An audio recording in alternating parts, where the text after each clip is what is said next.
당신이 찾던 무서운 이야기 고비의 TV.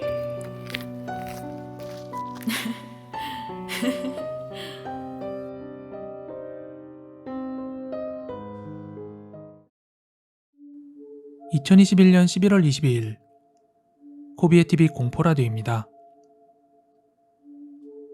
저는 2018년도까지 부산에서 부동산 중개인으로 일을 했습니다. 오늘 말씀드릴 건 그 당시 일하다가 만났던 한 손님에 대한 이야기를 해보고자 합니다. 제가 부동산에서 근무한 지 8개월 차쯤 되었을 무렵에 방을 구하겠다며 제게 직접 연락이 왔던 한 20대 여성 손님이 계셨습니다. 아무래도 여성분이시다 보니까 일반 가정집 느낌의 집들보다는 오피스텔처럼 좀 깔끔한 집을 찾으시더라고요. 그래서 저는 부산 서면 쪽에서 손님이 말씀한 조건에 맞는 방을 몇 개 추려놓았고, 그리고 이틀 뒤 손님과 만나서 방을 소개해드리러 출발했습니다. 제가 처음 손님을 만났을 때 그 첫인상은 그저 20대 초반? 파릇파릇한 대학생 여자애들과 별다를 게 없어 보였어요. 그래서 차에서 이런저런 이야기를 하면서 각 건물들을 들러 방을 소개해드렸는데요. 당시 제가 추려서 준비해둔 방이 6개였는데 이미 3번째 방을 너무 마음에 들어 했어요. 그래도 그 다음 방들이 더 마음에 들 수가 있잖아요. 저는 그렇게 다음 방들로 이동을 하고 있었는데 5개째 방을 볼 때였어요. 그 5번째 방은 저도 처음 가보는 방이라 손님 방 구경 시켜드리면서 저도 그냥 한번 보려고 했거든요. 나중에 또 다른 손님이 오시면 보여드릴 수 있으니까요. 아무튼 그 방은 서면역 인근에 있는 오피스텔 매물이었는데, 제가 먼저 문을 열고 들어가 "손님 들어오세요" 하고 이야기하자 갑자기 이 여성 손님이 "중개사님 얼른 나오세요" 막 이러는 겁니다. 그래서 "네? 왜 그러세요?" 이렇게 되묻자 저 이 집은 좀 아닌 것 같아요. 저 그냥 전에 봤던 그 집으로 할게요" 이러면서 좀처럼 그 문 쪽으로 오질 못하시는 거예요. 그래서 저는 그냥 문을 닫고 다시 나왔습니다. 그러자 손님은 방 더 안 봐도 될 것 같고 3번째 봤던 그 집으로 계약을 하고 싶다고 하시는 거예요. 그래서 마지막으로 3번째 봤던 그 집을 다시 한번 들려서 보고 사무실에 와서 계약서를 작성했습니다. 그렇게 계약서를 작성하고 손님이 가신 뒤에 사무실에서 우연찮게 무서운 사실을 하나 알게 되었습니다. 보통 부동산도 사람이 일하는 그런 조직 집단이잖아요. 손님이 가고 나면 계약 손님은 어떤 손님이었는지, 또는 진상 손님의 뒷담화 등 뭐 이런 여러 가지 이야기가 오갈 때가 있는데요. 그날 제가 다른 직원한테 "오늘 오신 손님한테 무슨 방들 보여줬다" 뭐 이렇게 이야기하던 중에 아까 그 일이 떠올라서 "참, 그런데 땡땡 오피스텔 방 보여줬는데 기겁을 하곤 안 본다고 하더라?" 이렇게 이야기하자 제 말을 들은 그 직원이 땡땡 오피스텔? 혹시 5층 갔냐?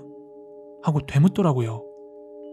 그래서 500 몇 호 이렇게 이야기했더니 대뜸 저한테 던지는 말이 거기 1년 전에 그 방 세입자 자살했었어" 이러고 이야기하는 겁니다. 그 말을 듣자 문득 손님의 반응이 이해가 되더라고요. 그런데 손님이 그 사실을 알 수는 없었을 텐데 어떻게 알고 반응을 했을까요? 그리고 그 여자 손님에 대해서 더 정확하게 알게 된 건 그분의 이삿날이었습니다.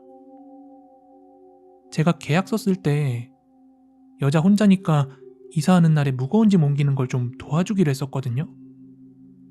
그래서 이사 당일에 그분과 다시 만나서 무거운 짐 옮기는 걸 좀 도와드렸습니다. 그리고 그렇게 어느 정도 짐 정리가 되고 난 뒤에 그 손님께서 고맙다면서 저녁을 한 끼 사겠다는 거예요. 그렇게 가볍게 반주를 걸치면서 저녁 식사를 함께 하게 되었고, 그 자리에서 저는 손님에게 슬쩍 한번 물어봤어요. 아, 저번에 방 보시다가 왜 저한테 갑자기 나오라면서 화들짝 놀랬냐고요. 그랬더니 눈이 땡그랗게 커지면서 그거 그냥 신경 쓰지 마세요, 이러더라고요. 그래서 저는 그냥 솔직하게 이야기했습니다. 그날 저도 그 방 처음 보러 간 건데 손님이 저보고 막 나오라고 화들짝 놀래니까 내가 뭐 실수했나? 아니면 방에 무슨 이상이 있나? 도무지 이유를 모르겠더라. 그래서 사무실 직원과 이야기하다가 알게 된 사실인데, 그날 우리가 봤던 방에서 1년 전쯤 세입자가 자살했다고 하더라. 난 그 이야기를 듣고 나서 솔직히 손님께서 진짜 그 귀신이라는 걸 보고 느끼고 하는 그런 분인 줄 알았다, 이렇게 이야기했죠. 그 이야기를 듣고 나자 손님이 그랬구나 하며 사실은 자기가 귀신을 볼 줄 안다고 하면서 본인이 그날 놀랐던 이유를 소름 돋을 정도로 차분하게 설명하는 거예요. 그날 세 번째 방을 보러 갔을 때 제가 방으로 먼저 들어간 뒤 손님에게 이렇게 들어오라고 했잖아요. 그런데 그때 제 등 뒤로 얼굴이 파랗다 못해 보랏빛의 남자가 무표정으로 가만히 서 있다가 누군가가 와서 기쁘다는 듯이 막 박수를 치며 들어오라는 듯 손짓을 하더랍니다. 그 말을 듣는데 그렇게 소름 돋을 수가 없더라고요. 나중에 손님과 헤어진 뒤에 한동안 저희 부동산 직원들과 이 이야기가 화두거리였는데, 보통 집주인들이 쉬쉬해서 그렇지 그런 자살 사고가 종종 있다고 하더라고요. 아무튼 오늘 준비한 이야기는 여기까지고요. 가시기 전에 좋아요, 구독하기 한 번씩만 부탁드리겠습니다. 저는 내일 더 무서운 이야기로 찾아오도록 할게요. 감사합니다.